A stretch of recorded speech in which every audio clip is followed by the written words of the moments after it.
Carta 3.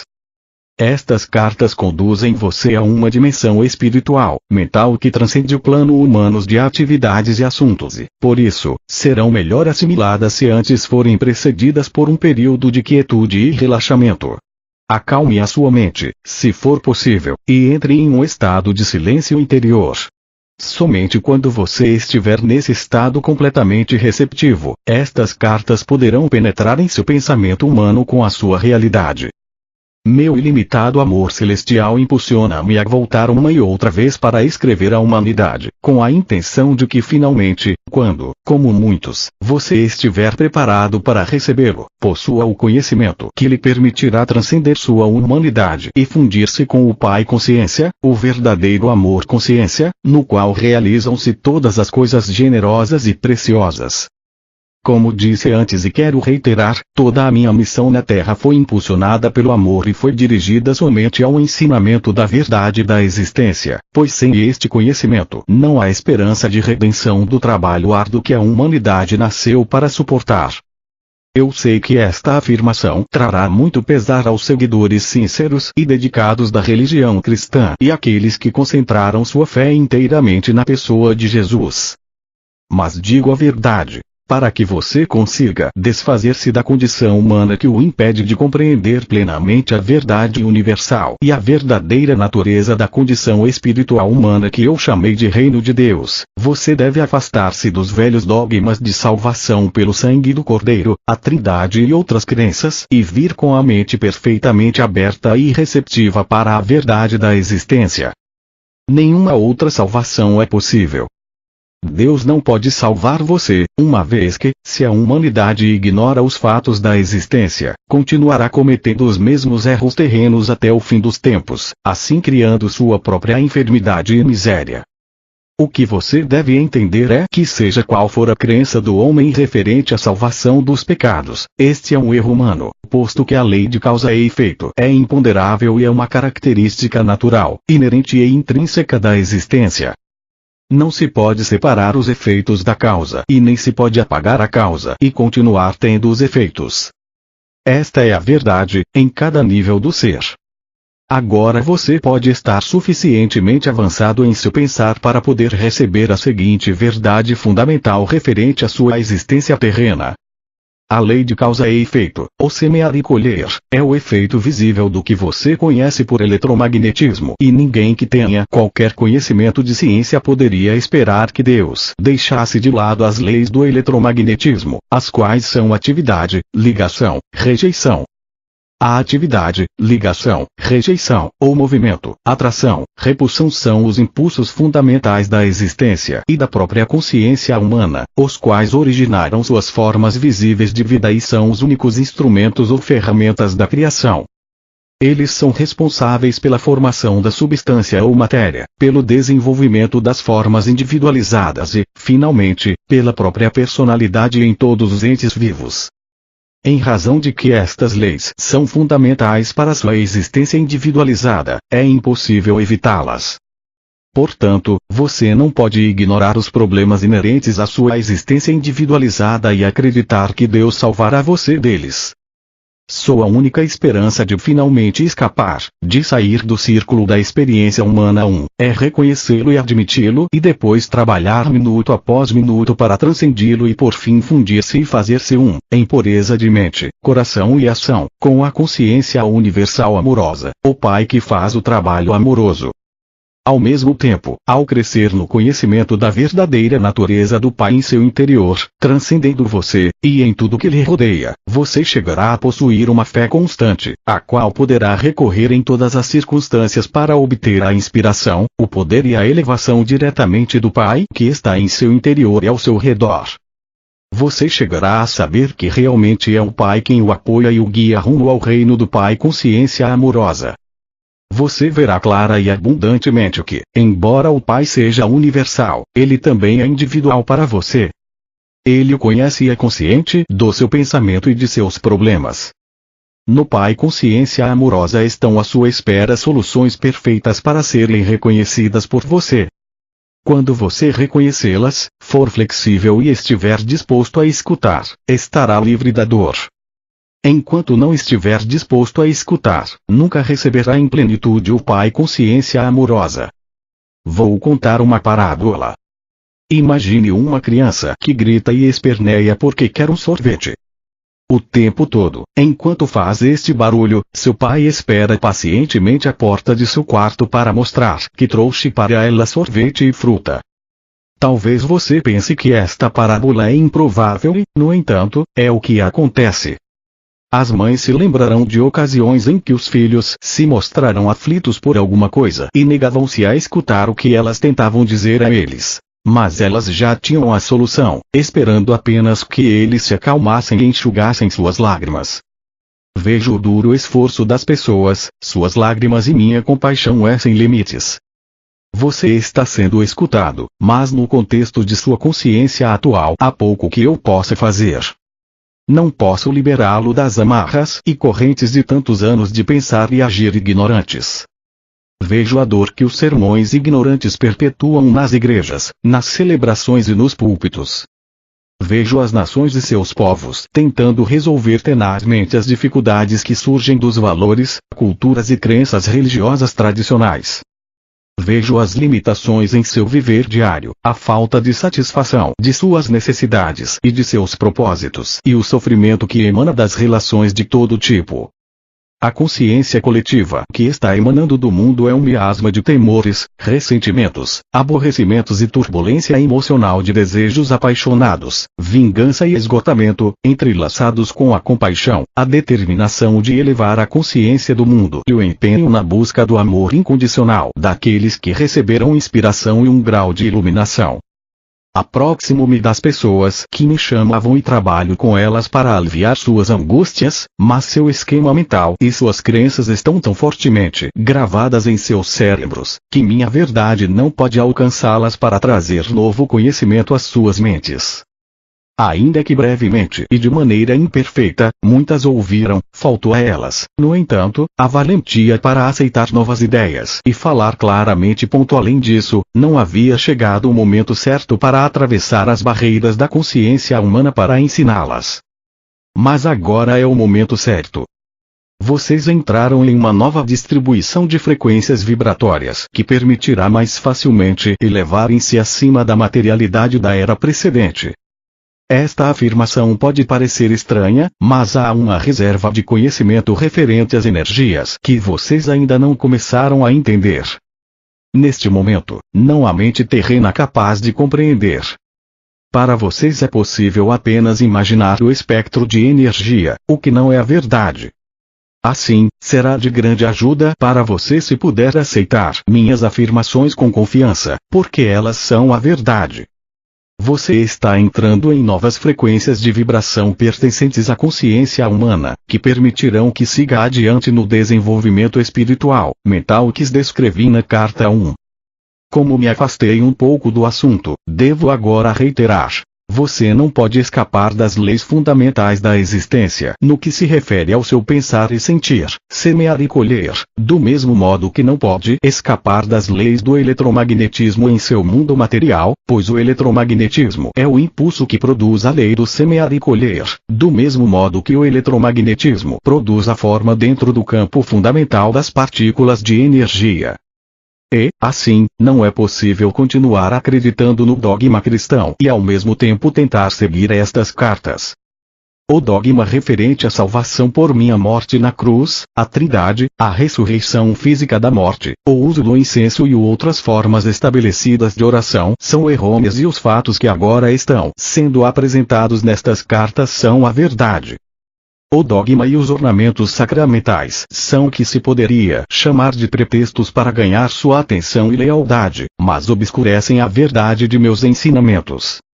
Portanto, estas cartas tinham que ser escritas.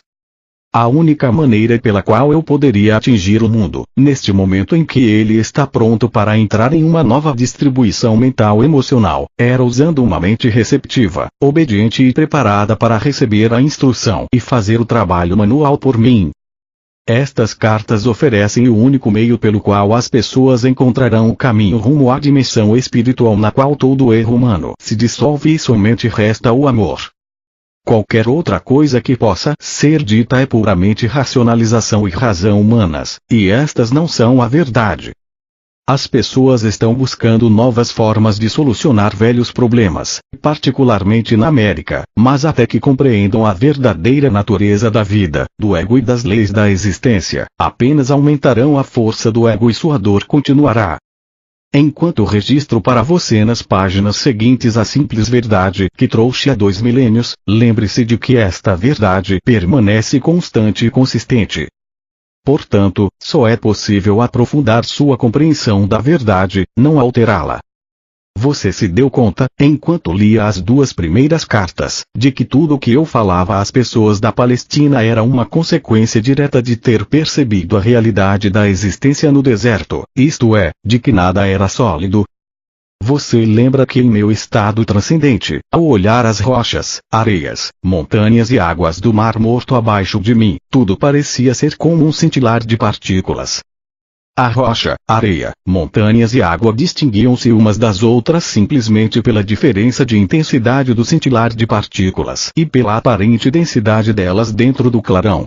Não há outra maneira pela qual eu possa descrever o que vi, quando estava na Terra, para transmitir os fatos referentes à verdadeira substância da matéria e à aparente construção sólida do mundo. Em linguagem moderna, o cintilar de partículas provavelmente seria chamado de vibração de partículas. Talvez se pudesse combinar os 2 termos e descrever a realidade visível mais fundamental como um cintilar de partículas. Isso transmite o sentido da incandescência luminosa na qual vi as partículas dançarem.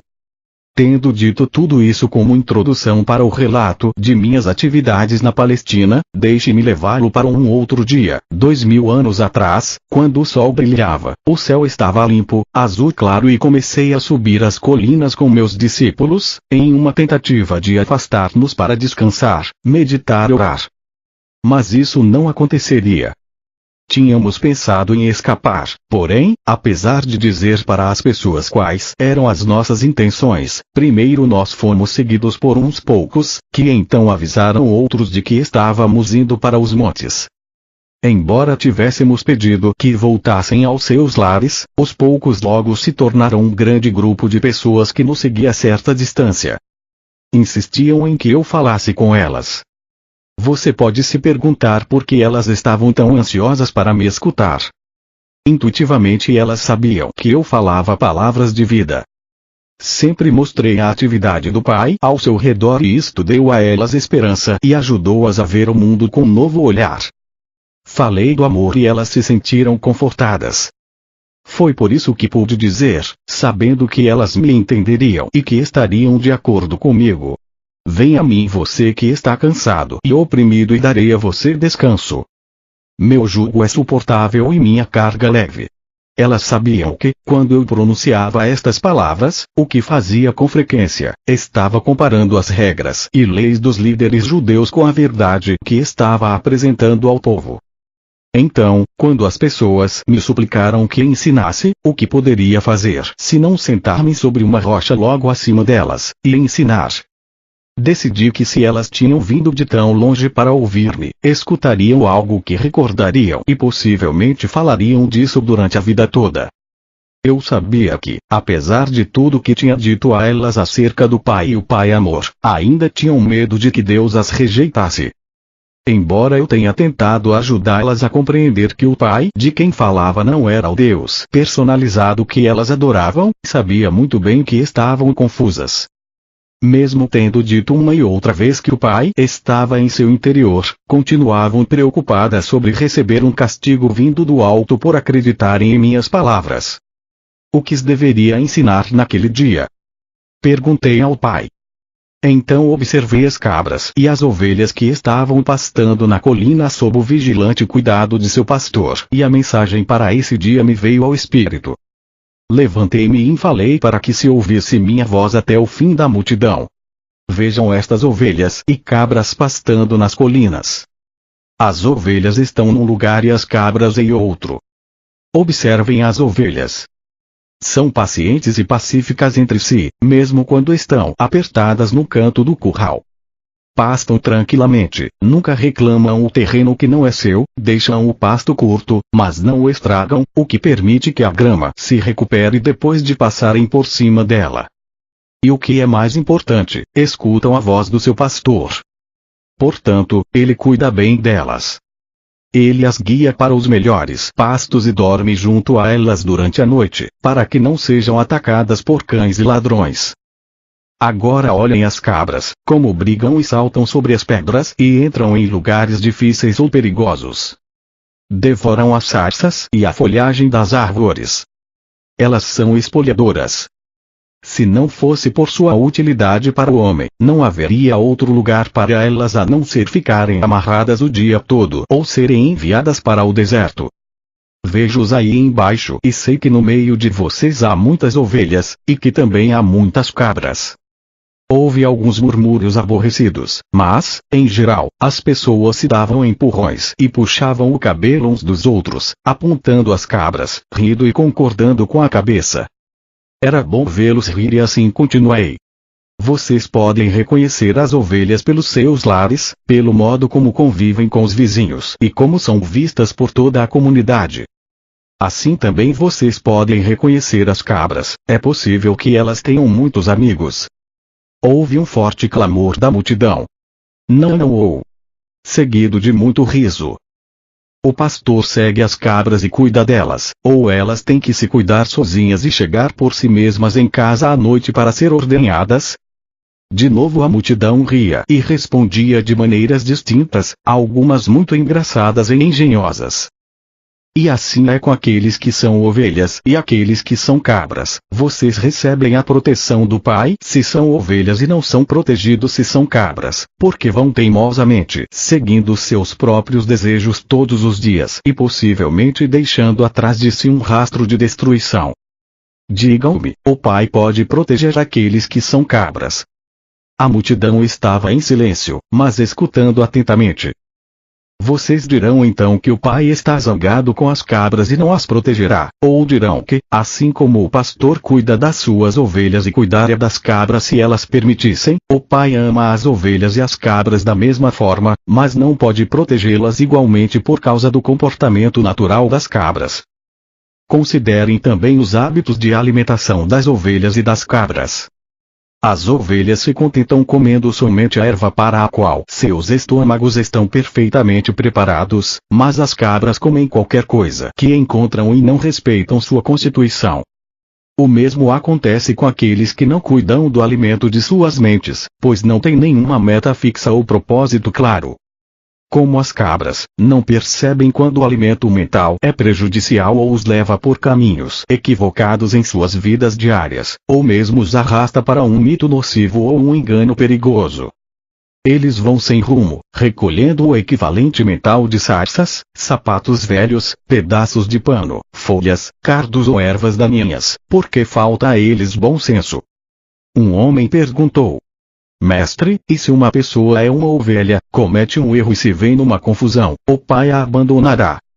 Respondi com outra pergunta. O que faz o pastor se uma de suas ovelhas cai num buraco, ou escorrega por um barranco, ou se vê aprisionada nas sarças? Eu digo: o pastor deixa o rebanho e rapidamente vai buscar a ovelha perdida e não a abandonará até que a traga de volta sã e salva. Assim acontece com o Pai, nenhuma ovelha pode evitar enganar-se de uma ou outra maneira, mas não duvide de que o Pai logo atenderá ao seu balido e a resgatará. E se uma cabra começar a comportar-se como uma ovelha e atender a voz do pastor, então ela também estará sob a proteção do pastor e será cuidada da mesma maneira que as ovelhas. Assim é com vocês e o reino do céu, o reino de Deus. Várias vozes elevaram-se, pedindo-me que ensinasse o significado do reino de Deus. O que estou dizendo a vocês não é o mesmo que ouviram de qualquer outro profeta em qualquer tempo. Não tentem entender o que digo pensando no que disseram seus mestres. Eles podem somente repetir o que está nas Escrituras e não possuem nenhum conhecimento pessoal do reino de Deus ou do céu. Deus não está contido em nenhum lugar, mas está em todas as partes, como estão os céus e o ar sobre vocês. A Santa Palavra pronunciou a verdade quando disse: em Deus você vive, se move e tem o seu ser. Pois o reino de Deus está acima, ao redor e também dentro de vocês, e vocês podem entrar no reino de Deus. As pessoas exclamavam com impaciência: mas, o que é isso? É um estado de mente e de coração no qual você está plenamente possuído por Deus, seu Pai. Quando você está nesse estado, o Pai é a cabeça de seu corpo e dirige tudo o que você faz e toda a sua vida. Algumas pessoas resmungavam: como isso é possível? É possível estar tão vazio do eu, de desejos egoístas, inimizades, raivas, ciúmes, cobiça, de desejos de vingança, que somente Deus fique no controle de sua mente e de seu coração. E depois, o que acontece? Perguntou uma mulher. Então você entra no estado de ser que é dirigido por Deus. Isto é totalmente belo e glorioso. É amor, é generosidade, é cuidar dos demais como cuida de si mesmo, é não julgar, pois você aceita os outros tal como são, sabendo que também são filhos de Deus e que estão igualmente sob o cuidado do Pai. É felicidade sem medida, impossível de descrever, é sentir alegria pela beleza do mundo, é vida sem limite e energia aumentada, é saúde e a satisfação de cada uma de suas necessidades mesmo antes de tê-las. Porque os rabinos não nos contam estas coisas? Diziam várias pessoas reclamando. Porque só eu vi o Pai, somente eu sei como se fizeram o mundo e as leis da existência.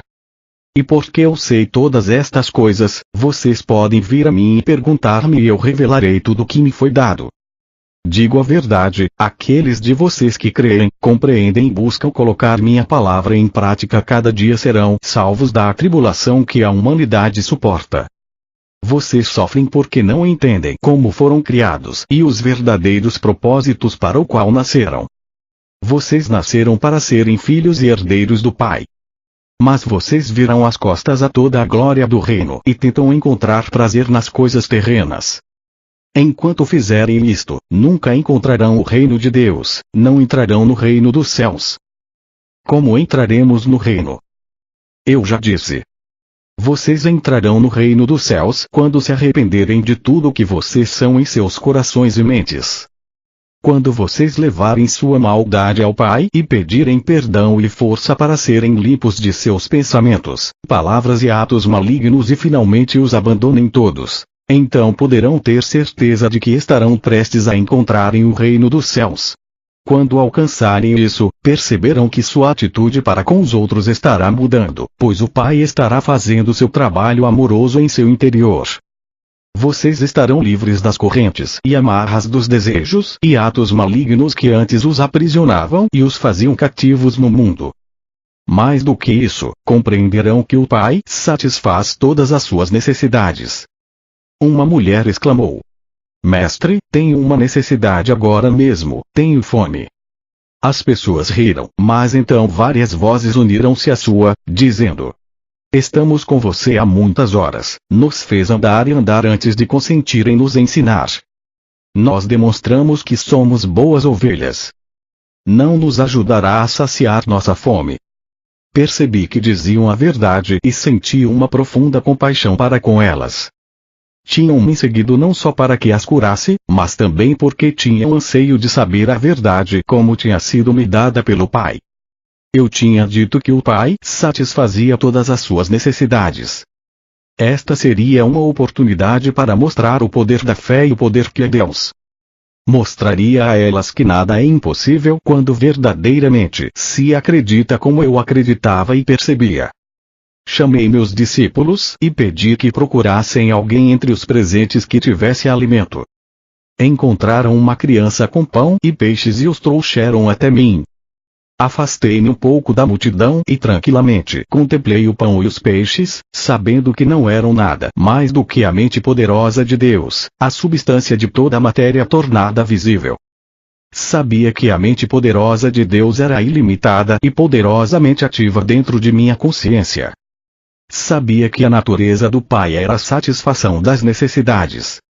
Enquanto abençoava o alimento, sentia o poder fluir totalmente pela minha mente, corpo e mãos e sabia que a fome daquelas pessoas seria saciada.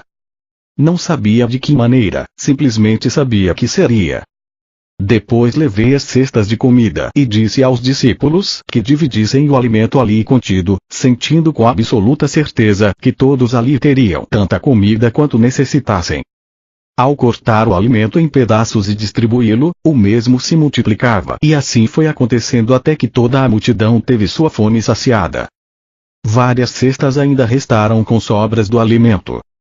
Assim demonstrei que a matéria, tudo que é visível no universo, é mente e consciência tornada visível pela vibração das partículas. Mudanças na vibração das partículas e, portanto, mudanças na matéria, acontecem como consequência das imagens movimento poderosamente dirigidas, disciplinadas, focadas pela energia da mente e consciência.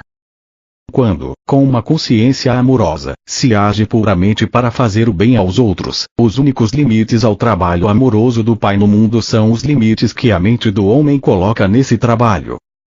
Tais mudanças na matéria só podem ocorrer quando a consciência do homem está em perfeita harmonia e unida ao Pai Consciência Universal. Ainda que assombrados por receberem o alimento desta maneira, as pessoas e meus discípulos não compreenderam como tal coisa tinha se realizado. Apenas puderam concluir que era o maior milagre que tinham visto. Isto também confirmou para eles a crença de que eu era o Filho de Deus. Numa outra ocasião, eu estava sentado debaixo de uma árvore nos arredores de Betesda, rodeado por aqueles que tinham trazido seus doentes para que fossem curados. Como sempre, maravilharam-se ao vê-los recobrarem a vida e a saúde e perguntavam-se como tais milagres podiam ser feitos. Outra vez tentei fazer com que compreendessem o poder da fé. Nos evangelhos está escrito que eu disse que se um homem possuísse a fé do tamanho de um grão de mostarda, poderia mover montanhas. Esta afirmação é uma interpretação errônea do que verdadeiramente eu disse e revela o pouco que meus discípulos e os evangelistas compreendiam dos meus ensinamentos quando nós estivemos na Terra. Se alguém tivesse a fé do tamanho de um grão de mostarda, o que significa isso? Como se pode medir a fé de tal maneira? Fé é fé. É um poder de total convicção que toma conta da mente e não pode ser submetida a um tamanho. A fé, que surge de sua necessidade de crer em algo, porque tal crença servirá a seus propósitos de algum modo, pode ser poderosa e forte, mas nunca pode ser estimada com um conceito de tamanho. A crença é ainda mais forte. A crença é o fruto do ouvir dizer e da lógica.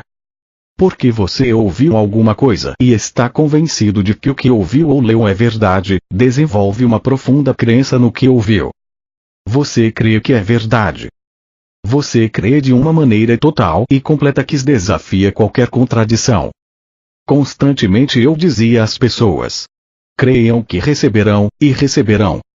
Contudo, eu sabia que seria quase impossível que as pessoas algum dia tivessem a fé para realizar milagres, pois não importava o quanto explicasse a verdade, elas nunca teriam o intenso conhecimento que me foi dado no deserto. Mas agora relato em alguma medida a história de minha permanência na Terra, na Palestina, com a intenção de que você, meu leitor, comece a perceber e a compreender o conhecimento que me foi dado durante minha iluminação. Minha intenção é dar a você conhecimento. Saber algo de ouvir é o que se ouve de alguém, mas não se pode comprovar realmente que seja verdade. Conhecer é saber alguma coisa que foi dita, ou que você leu, e as novas informações tornam-se conhecimento porque o que você ouviu ou leu coincide logicamente e com realismo com todos os pedaços de conhecimento que você já tem e que pode compreender e crer de maneira realista e lógica. Você sabe que o que sabe é verdadeiro. Você tem um sentido de convicção. Até agora, alguns de vocês tiveram fé em Jesus Cristo, mas se pareciam a crianças precoces. Sua fé foi em parte cega e obediente, porém entrelaçada a muita dúvida. Portanto, quaisquer que fossem as suas necessidades, dependiam de Jesus para que a obra se realizasse. Mas na realidade, muito do que vocês creem ter recebido diretamente de Jesus foi sua própria fé em Jesus que se tornou visível na forma das coisas pedidas. Ainda que esta fé ingênua seja muito importante para seu bem-estar, aqueles de vocês que são capazes de avançar no caminho espiritual rumo à perfeição devem agora alcançar um nível mais profundo de verdadeiro conhecimento sobre a relação entre a mente e a matéria. Sem este alicerce, as pessoas continuarão se emaranhando em mitos religiosos e ficarão aprisionadas na miséria da condição humana. Quando estava na Terra, eu disse a verdade às pessoas, mas ela foi continuamente mal interpretada. O que eu realmente disse sobre a fé foi isto. Vejam esta grande árvore. Cresceu desde a menor semente que se possa imaginar. Vejam o tronco enorme, os galhos e sua frondosa copa. Todo este enorme crescimento originou-se de uma pequena semente. Como aconteceu tal coisa? De onde vem toda a madeira da árvore e a frondosidade que a ornamenta? Isto não é tão milagroso quanto os milagres que eu realizo para vocês dia após dia.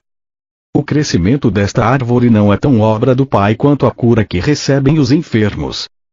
Pergunto: o que é uma semente? Vocês podem responder-me. Não, não podem. Mas vou dizer o que é.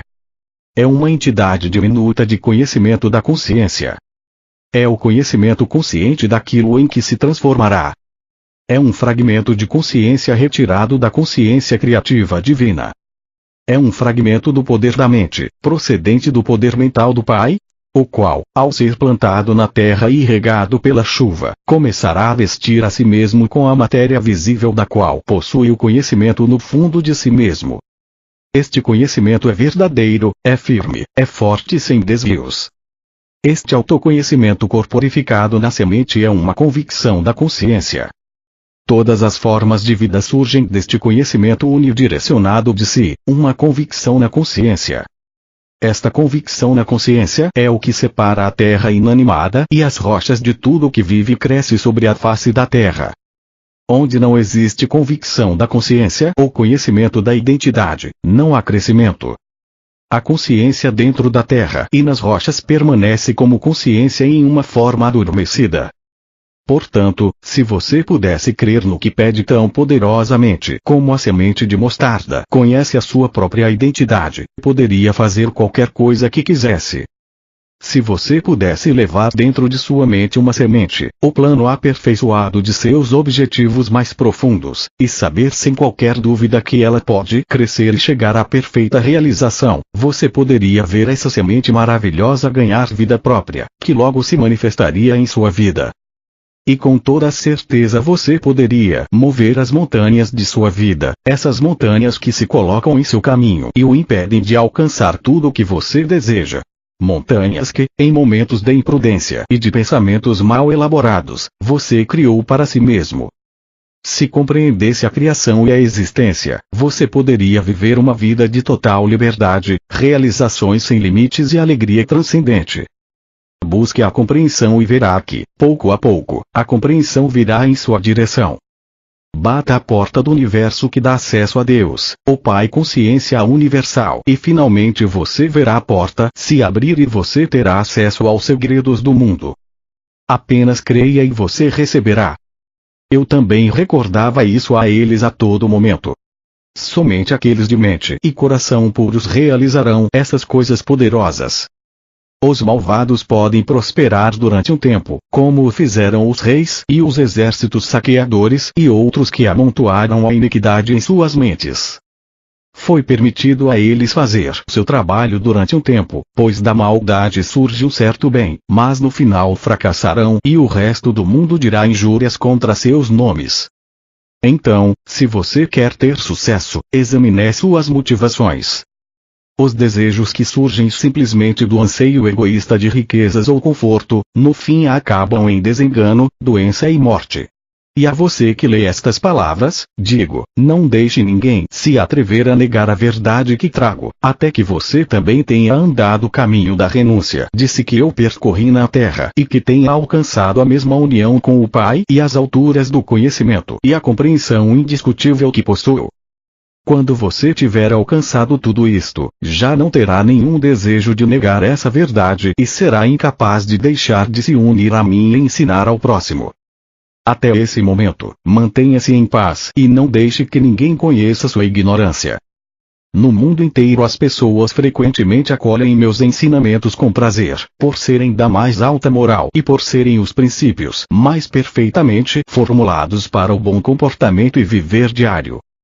Contudo, afirmam rapidamente que as historias sobre os milagres devem ser deixadas de lado, pois estes são aberrações das leis naturais do universo e são impossíveis. Este tipo de pensamento levanta barreiras ao futuro progresso do desenvolvimento científico-espiritual do qual a mente humana é capaz. De fato, não vim à Terra para apresentar uma nova religião ou um código moral mais alto do que aquele dado por Moisés nos 10 Mandamentos. Meu propósito foi o de trazer uma nova percepção de Deus como Criador e a compreensão da existência em si mesma. Deste conhecimento deveria surgir uma nova forma de viver. A atitude correta para com minha missão na Terra neste terceiro milênio é a de reconhecer que os milagres que eu realizei estão mais além da capacidade do ser humano médio neste momento. No entanto, tais milagres foram exemplos do que pode ser alcançado no futuro, quando as mentes das pessoas estiverem plenamente imbuídas do verdadeiro conhecimento da existência e estiverem também, por meio da fé, da meditação e da oração, totalmente sintonizadas e impregnadas da consciência universal vida-amor. Foi realmente verdade que andei sobre as águas, quando meus discípulos embarcaram para cruzar o lago. Se você leu a narração bíblica deste incidente, perceberá que meus discípulos tinham me deixado para trás.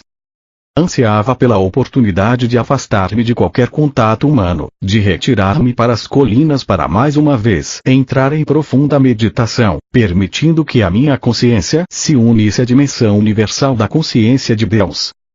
Enquanto estive nesse estado espiritual que transcende a consciência humana, toda a consciência física desapareceu e fui levado em êxtase na corrente universal da vida. Soube que a vida universal era tudo, que a vida era a realidade de meu ser e que tudo o mais eram aparências mutáveis, transitórias da vida universal, tornadas visíveis. Soube sentir que eu era a própria vida e que ao introduzir-me na consciência da vida, mais além da consciência terrena, as leis que governavam meu ser físico eram transcendidas e já não se aplicavam à carne e ao sangue de meu corpo humano. Desejei mover-me neste novo estado transcendente e vi a mim mesmo saindo da caverna flutuando. Vi meus discípulos no lago e soube que estavam em aflição. Sem esforço desci, flutuando a colina em direção à margem e, ao retomar o contato com meus assuntos humanos habituais, no caso os meus discípulos, encontrei-me repousando sobre as águas. No entanto, ainda estava no estado em que percebia plenamente que eu mesmo era a vida individualizada e, portanto, que meu corpo estava banhado pelo poder vital que continuava me deixando mais leve e transformando a estrutura atômica de meu estado físico. Você deve entender que ouvir e pensar no estado de consciência humana e a ascensão à compreensão transcendente da vida universal, quando a consciência pessoal já está afastada da condição corporal e plenamente fundida no Pai consciência universal, pertencem a duas dimensões totalmente diferentes do ser. A consciência humana pode receber inspiração do Pai consciência universal, mas a inspiração que se recebe se mistura à condição humana e frequentemente é mal interpretada, segundo o conhecimento armazenado que já controla o cérebro e, portanto, os próprios processos mentais. Lamentavelmente, a inspiração que você recebe é contaminada e distorcida por suas atuais crenças fortemente arraigadas. Considere que o estado de percepção e compreensão transcendente emerge, da condição física. O cérebro já não está no controle. Já não possui influência sobre o estado de percepção transcendente, que é a verdade essencial. Esse estado já não é mais controlado ou afetado pelas crenças humanas. Esse é um estado de o que realmente é, que está por trás da manifestação visível da existência, em vez de estar na dimensão humana de o que se acredita que a existência é. É nesse estado de consciência transcendente que os milagres não são mais do que o trabalho normal da lei universal. Antes de continuar com esta narração de minha vida sobre a Terra, quero destacar novamente que tudo o que há no universo é um estado de consciência particular e individualizada tornada visível. tive que descer do meu atual estado de consciência de amor universal para experimentar de novo minha vida na Terra, que continua impressa de maneira duradoura na energia da consciência do mundo em si, a qual remonta ao momento de sua criação. Você deve compreender que, quando deixei meu corpo na Palestina, deixei para trás tudo o que pertencia àquela vida. Tinha cumprido minha missão. Portanto, quando morri na cruz fui libertado, fui levado em luz gloriosa para participar da luz, para ser a luz e para regozijar-me na luz, que é amor universal, vida, beleza, harmonia, ventura e êxtase.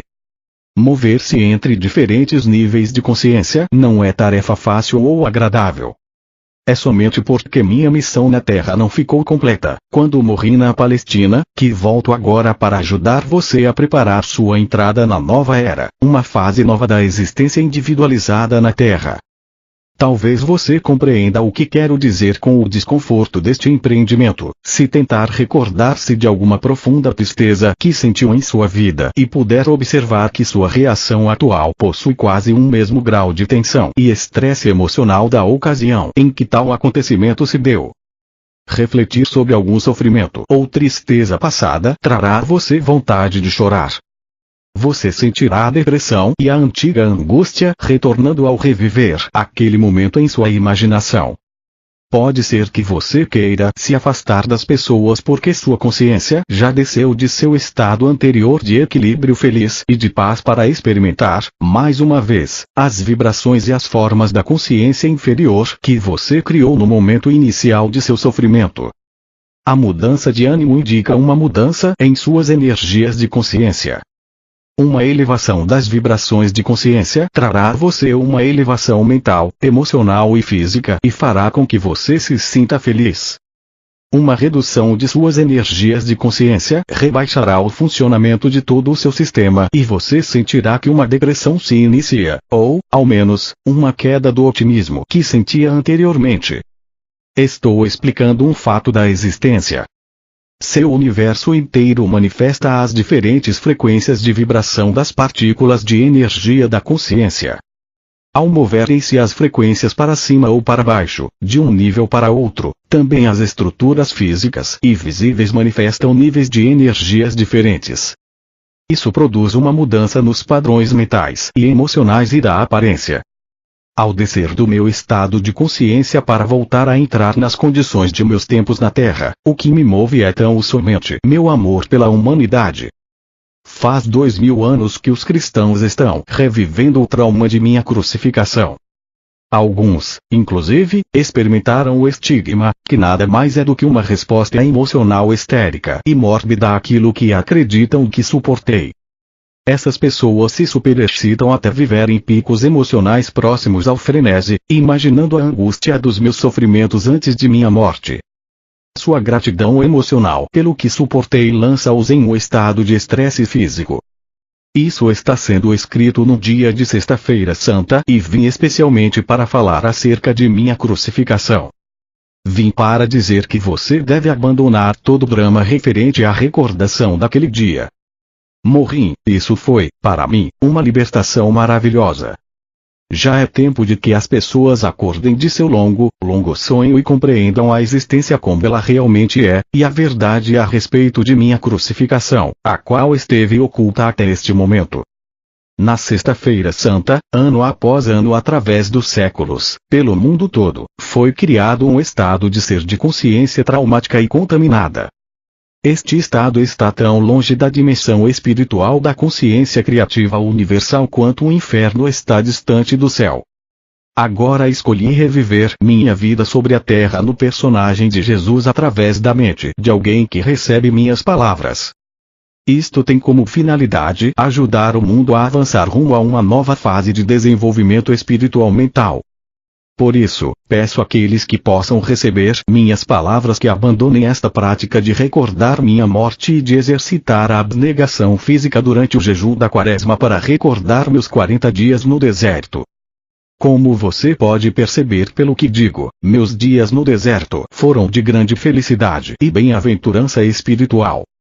Muitos acontecimentos de grande significado espiritual ocorreram justamente antes de minha morte. Eles são exemplos magníficos das grandes leis cósmicas em ação dentro de sua dimensão de existência. Agora estou lhe dando uma breve narrativa desses acontecimentos importantes. Meu propósito é o de iluminar completamente sua mente e dar conhecimento mais além de qualquer conhecimento recebido por qualquer outra pessoa em seu universo. Quando comecei a preparar os meus discípulos para a minha morte que se aproximava, tive uma tarefa terrivelmente difícil. Custava muito a eles conter o choque e o assombro. Pensar que eu seria crucificado como um criminoso comum era repugnante, inexprimível. Além disso, não queriam me perder de vista. Tinha-os chamado para seguir-me e abandonar suas vidas, as quais tinham sido bastante prósperas. Tinham abandonado suas famílias e seus lares para refazer suas vidas ao meu lado e de meu trabalho. Tinham se orgulhado de meu caminhar pelas cidades. Tinham estado dispostos a juntar-se a mim e eram conhecidos como meus discípulos, apesar da rejeição e a dura crítica dos líderes religiosos. E mais ainda, amavam-me e respeitavam-me tanto pela forma como eu vivia meus próprios ensinamentos, como pela maneira como curava tantas pessoas com compaixão e pelo consolo que trazia às suas vidas desventuradas. Acreditavam verdadeiramente que eu era o Filho de Deus. Como o Filho de Deus podia acabar na cruz? Perguntavam-se. Aumentava o espanto com cada pergunta. Era impensável.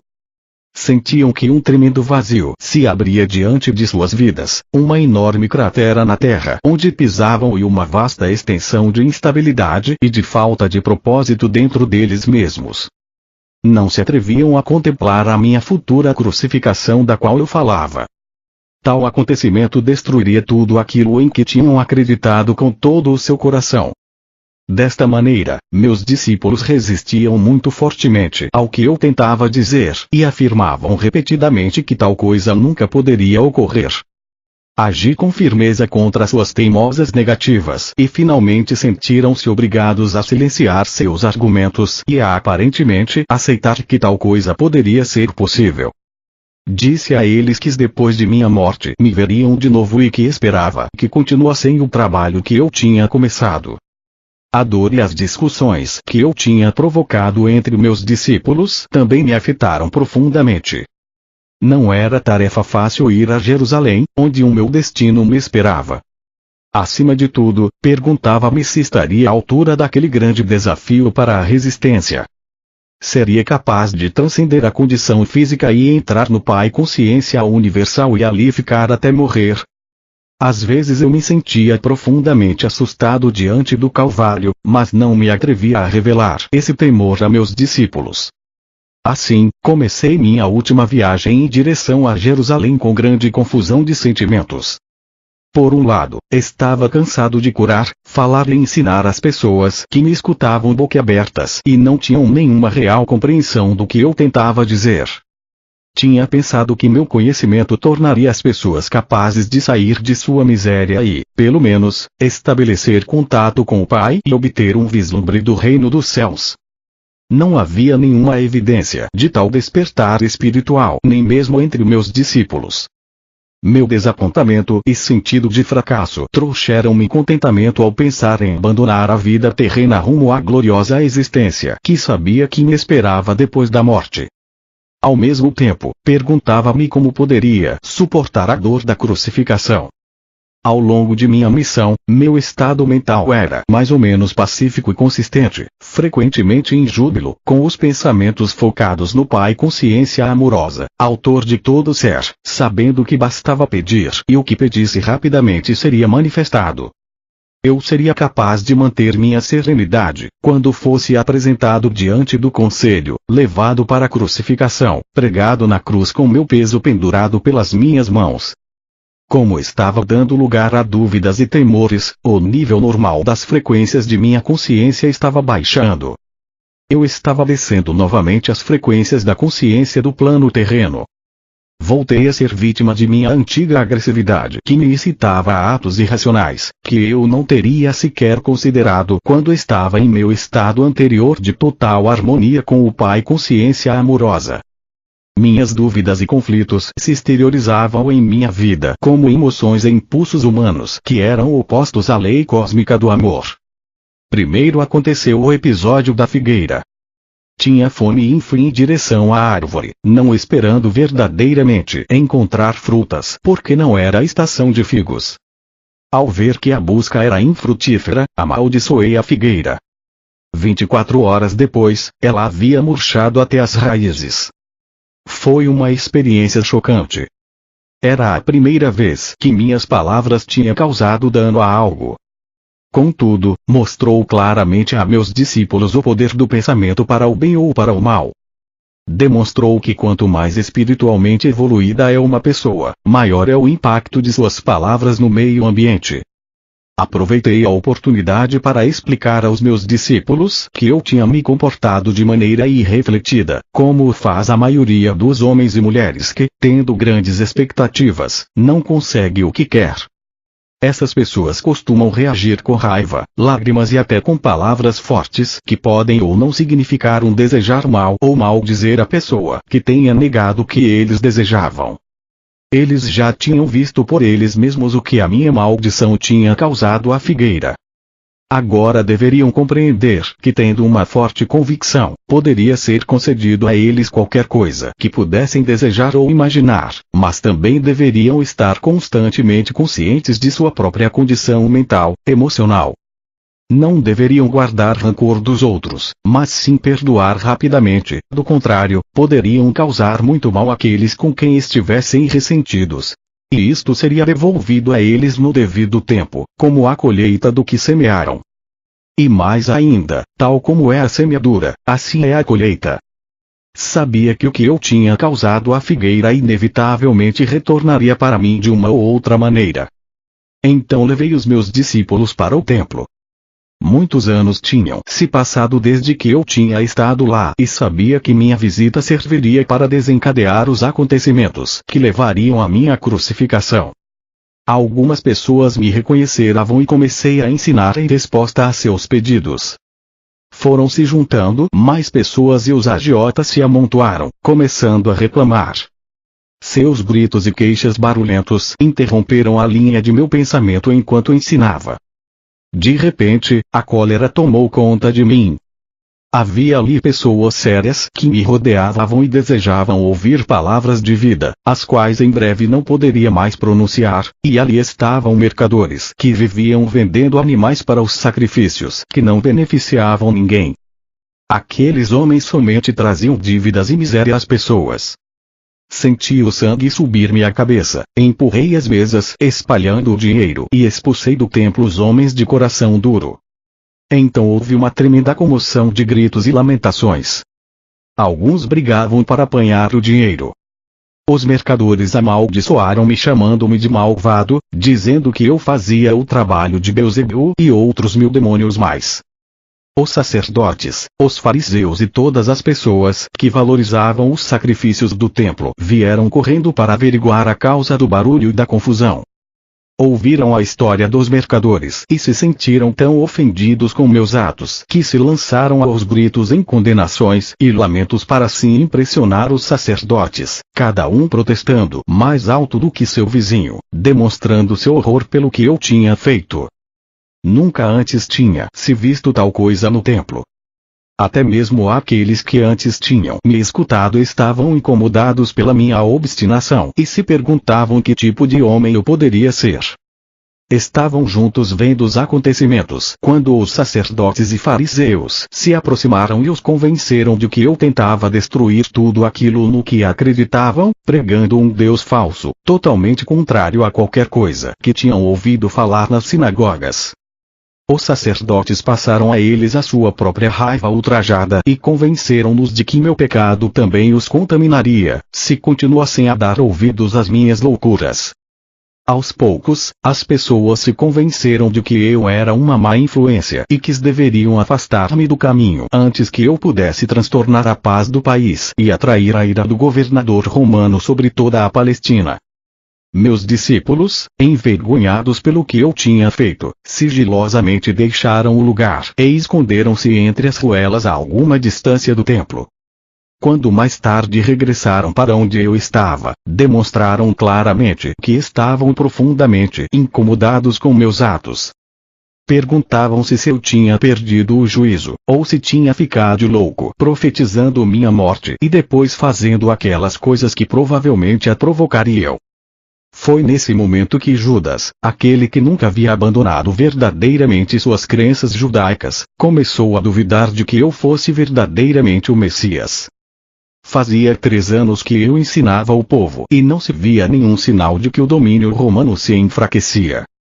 3 anos e as pessoas não estavam mais perto da felicidade que eu havia prometido. E agora parecia que estava a ponto de converter-me num perturbador da paz, fazendo cair a ira de Roma sobre suas cabeças. Judas ficou sabendo que o sumo sacerdote judeu queria se desfazer de mim e então ofereceu seus serviços para me identificar, quando assim fosse pedido. Quando foi a hora de celebrar a Páscoa com meus discípulos, organizei uma ceia com todos reunidos no grande salão. Sabia que aquela era a última vez que comeria na terra. Não desejo voltar profundamente à consciência daquela noite.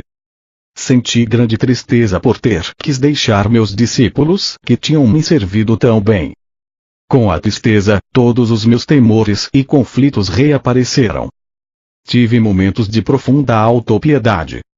Senti que ninguém compreendia o que havia procurado fazer pelo meu povo e o sacrifício que estava disposto a fazer por ele. João estava contando uma expressiva história sobre a última noite dos israelitas no Egito, antes de escaparem para o deserto. Falava das instruções de Moisés ao chefe de cada família para que matassem um cordeiro sem mancha, que o cozinhassem de certa maneira e pintassem com aquele sangue as portas das moradias israelitas, porque naquela mesmo viriam os anjos para matar todos os filhos primogênitos dos egípcios e o seu gado.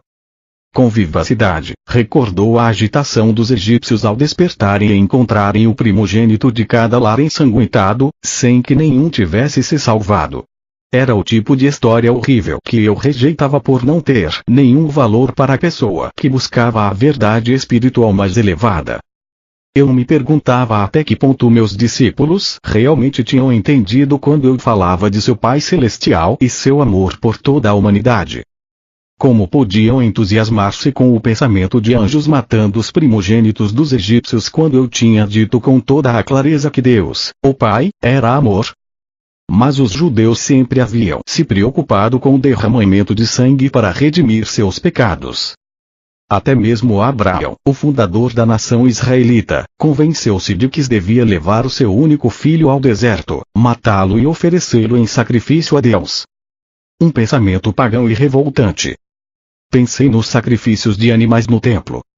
Amando a todos os seres vivos da criação como eu amava, esta prática era para mim uma abominação. E agora eu estava a ponto de ser levado para a morte porque tinha me atrevido a pronunciar as palavras da verdade. E quando considerava o tão pouco do meu conhecimento que tinha conseguido transmitir, perguntava-me por que eu tinha sido enviado em tal missão. Senti de repente um estremecimento de ressentimento e raiva se entrelaçar aos sentimentos habituais de amor para com aqueles homens. Com certo cinismo, perguntava-me que sinal poderia deixar que fosse uma recordação eficaz, para que os meus ensinamentos retornassem às suas mentes quando já não estivesse com eles. Se podiam esquecer tão rapidamente todos os meus ensinamentos sobre o amor do Pai e desfrutar a horrível história da Páscoa, enquanto eu ainda me encontrava na mesma sala com eles, de que se recordariam quando morresse como um malfeitor na cruz, a mais desprezível das mortes? Depois pensei que, se o derramamento de sangue os comovia tanto, daria a eles sangue para que se recordassem de mim. Com essas reflexões irônicas apanhei um pão, parti-o, passei-o a meus discípulos e disse que o comessem. Comparei o pão partido com o futuro de meu corpo partido e pedi que repetissem o partir o pão e o distribuir em lembrança do sacrifício de meu corpo para trazer a verdade sobre Deus e a verdade sobre a vida, a verdade sobre o amor. Percebendo que eu estava com um humor estranho, pararam de comer, escutaram, pegaram o pão e comeram em silêncio. A seguir, tomei minha taça de vinho e a entreguei, dizendo que cada um devia beber dela, posto que era o símbolo de meu sangue que logo seria derramado porque tinha me atrevido a trazer a verdade da existência. Vi que meu tom de voz tinha tocado a alguns deles. Sobriamente, cada um tomou um gole e depois passou a taça para quem estava a seu lado. Mas ainda não diziam nada. Percebiam que eu estava sério e que já não toleraria mais discussões. Então eu disse que um deles me trairia. Em segredo entendia os seus motivos e sabia que ele era uma parte necessária da futura sequência de acontecimentos. Simplesmente cumpria o papel que sua natureza o levava a desempenhar. Eu sabia que ele sofreria muito e senti compaixão por ele. Mas guardei estes pensamentos só para mim. Ao mencionar que um deles me trairia, disse a Judas que saísse para fazer rapidamente o que tinha que fazer. Os discípulos despertaram, se perguntando se realmente aquela era sua última ceia comigo. Havia muita angústia emocional, perguntas, inclusive recriminações por tê-los colocado em tal armadilha. Outra vez, perguntaram-se o que fariam de suas vidas depois que eu me fosse. Perguntavam-se qual seria seu lugar na comunidade se eu fosse crucificado. As pessoas zombariam deles, queixavam-se. Ninguém voltaria a confiar no que dissessem. Profundamente entristecido pela resposta egoísta diante de minha situação, assegurei a eles que não tinham que temer por sua própria segurança. Deveriam abandonar-me e não haveria ligação entre eles e a minha crucificação.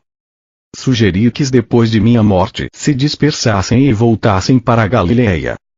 Pedro comoveu-se profundamente e reagiu com violência, negando que algum dia me abandonaria, mas, é claro, foi o que ele fez.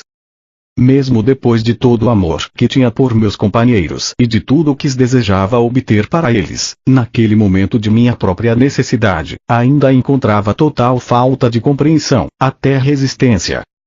Sua única preocupação era sobre o que poderia acontecer a eles. Não houve nenhuma palavra amável, oferecimento de ajuda ou angústia pela minha dura prova futura. Como era duro o coração humano, pensei. Quantos penosos séculos teriam que passar antes que a humanidade pudesse ir mais além de sua própria dor e sofrimento para sentir talvez uma faísca de amor e compaixão para com outros desafortunados que se encontrassem numa situação pior do que a deles. Porém, ainda que profundamente decepcionado e mesmo machucado por suas reações egoístas, compreendi-os e procurei dar aos meus discípulos coragem para enfrentar o futuro e assegurei que sempre estaria com eles, mesmo quando estivesse fora de suas vistas. A obra que eu tinha começado seria promovida desde o além. Não os deixaria sozinhos. Conheceriam e sentiriam minha presença e isso os consolaria. Disse que se agarrassem à recordação do tempo em que eu tinha estado com eles. Alertei que haveria muitos que continuariam o caminho com o conhecimento que eu havia dado, mas que estranhos buscariam acrescentar a voz da tradição e da razão aos meus ensinamentos. Minhas palavras seriam tão distorcidas que, finalmente, já não revelariam a verdade original que eu havia trazido ao mundo. Quando disse que isso aconteceria, afligiram-se, foram mesmo tomados pelo pânico. Fiquei aliviado ao ver que meus ensinamentos não tinham sido em vão apesar de tudo, que não tinham entrado em ouvidos totalmente surdos. Pediram-me que contasse mais, mas levantei as mãos e disse que isso era tudo o que eu podia dizer. Nesse ponto, senti que havia dito tudo o que eu tinha querido dizer enquanto estava na terra e que meu discurso aos homens havia sido cumprido. Tudo que mais profundamente desejava era retirar-me ao silêncio e encontrar paz e conforto em meu contato com o Pai. Deixamos o salão e fomos andando até o Monte das Oliveiras, mas o estado de meus discípulos era de conflito interno, temor e dúvida. A maioria deles foi embora para unir-se com suas famílias e amigos que estariam celebrando sua própria Páscoa. No jardim havia uma rocha especial cujo formato lembrava uma pequena caverna. Gostava de refugiar-me do vento dentro dela. De modo que ali me sentei e orei, buscando um caminho para a grande harmonia que já havia desfrutado no passado. Sabia que quando me movesse para sintonizar-me com o Pai Amor, meus temores se dissolveriam e estaria num estado de paz e de total e absoluta confiança. À medida que senti o poder do amor entrar em mim e tomar posse de minha consciência humana, assim também a força para suportar o que viria sobre mim tomou conta do meu coração. Seria capaz de permanecer dentro do amor e dar amor aos outros até o fim. E assim foi. Nem sequer tentarei voltar a entrar no estado do julgamento e da crucificação. Isso não tem importância. Quando finalmente morri na cruz e meu espírito retirou-se de meu corpo torturado, fui levado dentro de uma luz radiante e indescritível. Fui envolvido no calor e no consolo do amor, tal como nunca antes tinha experimentado. Tinha uma sensação de envolvente louvor, uma poderosa certeza de ter feito um bom trabalho, de êxtase na força universal para continuar a obra e de uma alegria e encantamento que está muito além de qualquer coisa que a condição terrena possa conhecer. Entrei numa nova e maravilhosamente bela forma de viver, mas permaneci descendente em consciência para manter-me em contato com as pessoas que tinha deixado para trás. Pude mostrar-me àqueles que eram suficientemente sensíveis para ver-me. No entanto, a história de que Tomás supostamente colocou os dedos em minhas feridas é um disparate. Meus discípulos não sabiam que eu tinha combinado secretamente com José de Arimateia que, depois de minha morte, ele levasse meu corpo para o seu próprio túmulo ainda sem uso, onde então o seria ungido segundo o costume, antes do pôr do sol. Depois, quando a noite chegasse e todos em Jerusalém estivessem cumprindo o sabat, ele, ajudado por 2 serviçais de confiança, a cavalo levaria o meu corpo, às escondidas durante e por caminhos ocultos durante o dia, a uma montanha nos arredores de Nazaré, na Galileia. Ali, seguindo minhas instruções e ajudado por minha família, encontraria uma pequena gruta oculta que tinha me dado o refúgio das tormentas e das pessoas quando eu era um jovem infeliz e rebelde, em disputa com o mundo todo. José prometeu-me que encontraria a gruta seguindo um mapa que eu havia dado a ele e que me deixaria ali, depois de mais um embalsamamento. Depois reconstruiria a pequena entrada para escondê-la totalmente dos possíveis intrusos. Ali meu corpo descansou livre de incômodos. Foi dito que meu corpo ressuscitou dos mortos. Que absurda história inventada pelas mentes daqueles que não sabiam como explicar satisfatoriamente minha morte na cruz como um malfeitor. Porque eu teria necessidade de um corpo terreno para continuar a existência na outra dimensão? Como este mito ridículo pôde persistir até o século XXI? Isto dá a medida da falta de compreensão dos cristãos, o fato de até hoje terem aceitado cegamente tal dogma. Pense nisto com cuidado. Tendo sido liberado de um corpo terreno e tendo vivido a experiência de êxtase e de glorioso encantamento que é a passagem a uma dimensão superior da consciência universal, porque eu iria querer voltar à dimensão terrena e entrar em meu corpo outra vez. Que utilidade isso teria para mim em seu mundo e no meu?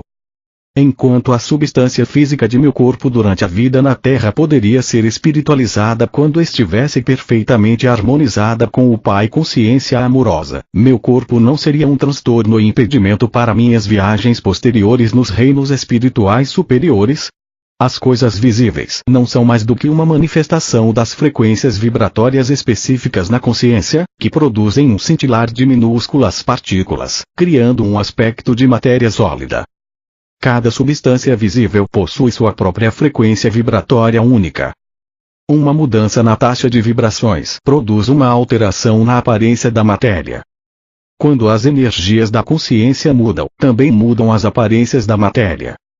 Portanto, era possível que eu me concentrasse e baixasse as frequências de minha consciência a tal ponto que minha forma se tornasse visível ao olho humano. Podia retornar aos meus discípulos e ser visto por eles. E assim o fiz. Amava-os mais do que nunca e devia a eles tanto consolo e apoio quanto era capaz de dar depois de minha morte. Além disso, era necessário dirigir meu próprio poder dentro de suas mentes com o fim de dar a eles o ímpeto e a coragem para continuar a obra que eu havia começado.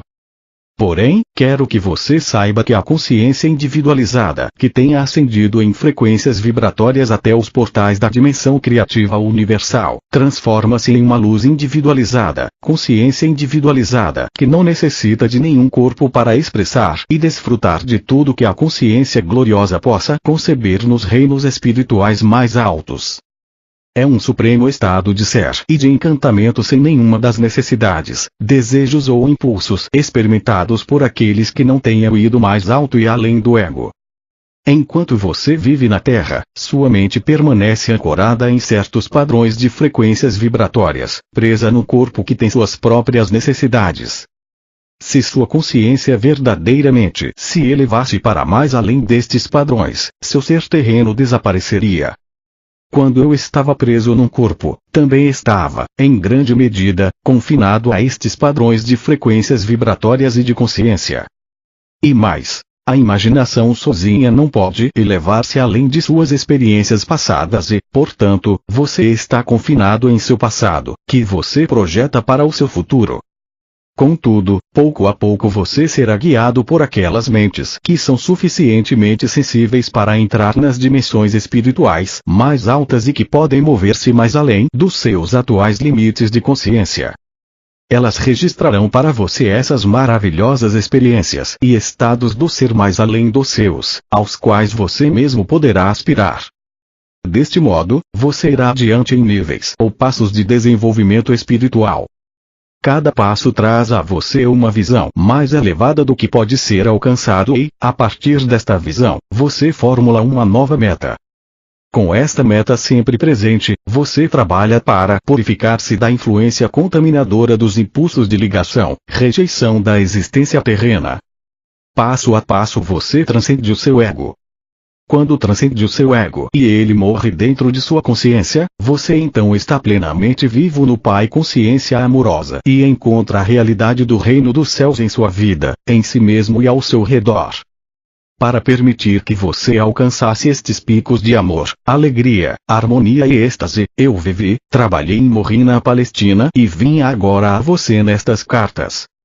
Não permita que o meu trabalho seja em vão nesta segunda vez.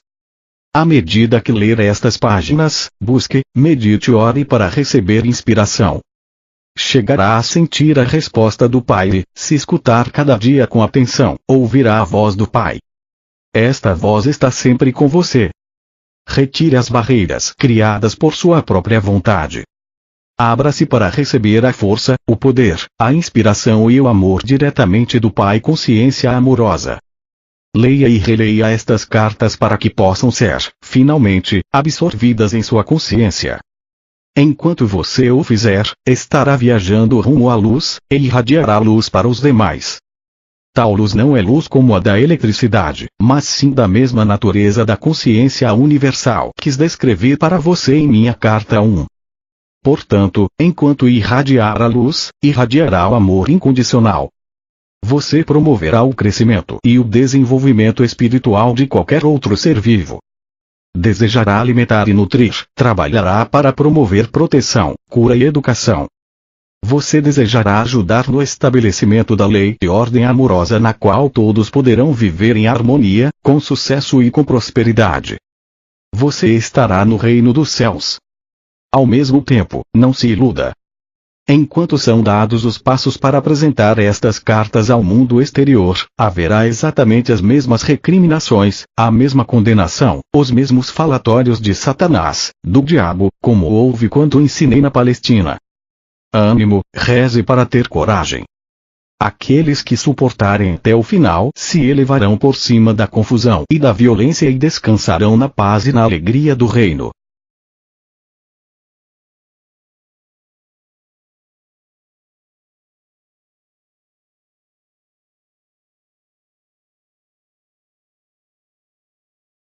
Quando você reconhecê-las, for flexível e estiver disposto a escutar, estará livre da dor.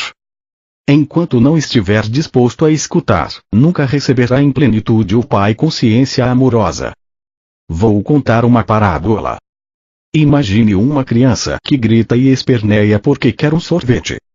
O tempo todo, enquanto faz este barulho, seu pai espera pacientemente à porta de seu quarto para mostrar que trouxe para ela sorvete e fruta. Talvez você pense que esta parábola é improvável e, no entanto, é o que acontece. As mães se lembrarão de ocasiões em que os filhos se mostraram aflitos por alguma coisa e negavam-se a escutar o que elas tentavam dizer a eles. Mas elas já tinham a solução, esperando apenas que eles se acalmassem e enxugassem suas lágrimas. Vejo o duro esforço das pessoas, suas lágrimas e minha compaixão é sem limites. Você está sendo escutado, mas no contexto de sua consciência atual há pouco que eu possa fazer. Não posso liberá-lo das amarras e correntes de tantos anos de pensar e agir ignorantes. Vejo a dor que os sermões ignorantes perpetuam nas igrejas, nas celebrações e nos púlpitos. Vejo as nações e seus povos tentando resolver tenazmente as dificuldades que surgem dos valores, culturas e crenças religiosas tradicionais. Vejo as limitações em seu viver diário, a falta de satisfação de suas necessidades e de seus propósitos e o sofrimento que emana das relações. Carta 3. Estas cartas conduzem você a uma dimensão espiritual, mental que transcende o plano humano de atividades e assuntos e, por isso, serão melhor assimiladas se antes forem precedidas por um período de quietude e relaxamento. Acalme a sua mente, se for possível, e entre em um estado de silêncio interior. Somente quando você estiver nesse estado completamente receptivo, estas cartas poderão penetrar em seu pensamento humano com a sua realidade. Meu ilimitado amor celestial impulsiona-me a voltar uma e outra vez para escrever à humanidade, com a intenção de que finalmente, quando, como muitos, você estiver preparado para recebê-lo, possua o conhecimento que lhe permitirá transcender sua humanidade e fundir-se com o Pai Consciência, o verdadeiro amor consciência, no qual realizam-se todas as coisas generosas e preciosas. Como disse antes e quero reiterar, toda a minha missão na Terra foi impulsionada pelo amor e foi dirigida somente ao ensinamento da verdade da existência, pois sem este conhecimento não há esperança de redenção do trabalho árduo que a humanidade nasceu para suportar. Eu sei que esta afirmação trará muito pesar aos seguidores sinceros e dedicados da religião cristã e àqueles que concentraram sua fé inteiramente na pessoa de Jesus.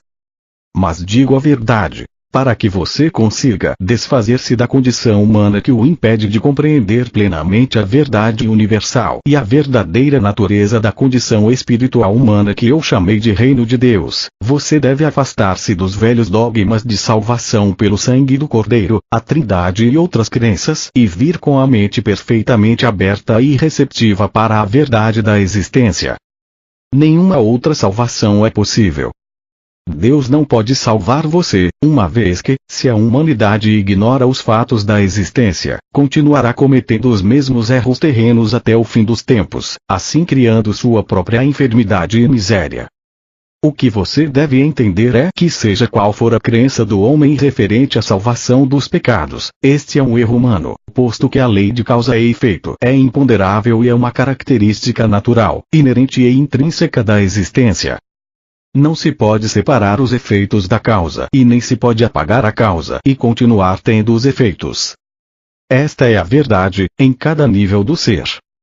Agora você pode estar suficientemente avançado em seu pensar para poder receber a seguinte verdade fundamental referente à sua existência terrena. A lei de causa e efeito, ou semear e colher, é o efeito visível do que você conhece por eletromagnetismo e ninguém que tenha qualquer conhecimento de ciência poderia esperar que Deus deixasse de lado as leis do eletromagnetismo, as quais são atividade, ligação, rejeição. A atividade, ligação, rejeição, ou movimento, atração, repulsão são os impulsos fundamentais da existência e da própria consciência humana, os quais originaram suas formas visíveis de vida e são os únicos instrumentos ou versões de todo tipo. A consciência coletiva que está emanando do mundo é um miasma de temores, ressentimentos, aborrecimentos e turbulência emocional de desejos apaixonados, vingança e esgotamento, entrelaçados com a compaixão, a determinação de elevar a consciência do mundo e o empenho na busca do amor incondicional daqueles que receberam inspiração e um grau de iluminação.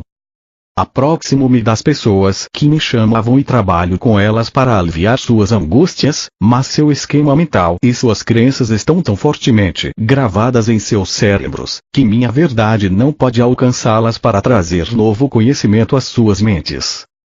Ainda que brevemente e de maneira imperfeita, muitas ouviram, faltou a elas, no entanto, a valentia para aceitar novas ideias e falar claramente. Além disso, não havia chegado o momento certo para atravessar as barreiras da consciência humana para ensiná-las. Mas agora é o momento certo. Vocês entraram em uma nova distribuição de frequências vibratórias que permitirá mais facilmente elevarem-se acima da materialidade da era precedente. Esta afirmação pode parecer estranha, mas há uma reserva de conhecimento referente às energias que vocês ainda não começaram a entender. Neste momento, não há mente terrena capaz de compreender. Para vocês é possível apenas imaginar o espectro de energia, o que não é a verdade.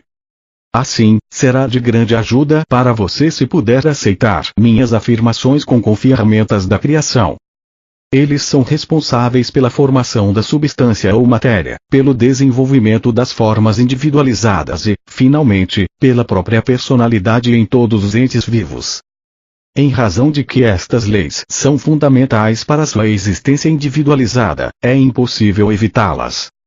Portanto, você não pode ignorar os problemas inerentes à sua existência individualizada e acreditar que Deus salvará você deles.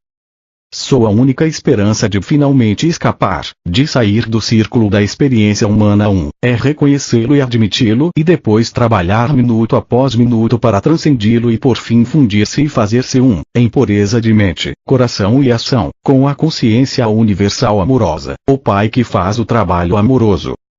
Ao mesmo tempo, ao crescer no conhecimento da verdadeira natureza do Pai em seu interior, transcendendo você, e em tudo que lhe rodeia, você chegará a possuir uma fé constante, a qual poderá recorrer em todas as circunstâncias para obter a inspiração, o poder e a elevação diretamente do Pai que está em seu interior e ao seu redor. Você chegará a saber que realmente é o Pai quem o apoia e o guia rumo ao reino do Pai consciência amorosa. Você verá clara e abundantemente que, embora o Pai seja universal, ele também é individual para você. Ele o conhece e é consciente do seu pensamento e de seus problemas. No Pai consciência amorosa estão à sua espera soluções perfeitas para serem reconhecidas por você.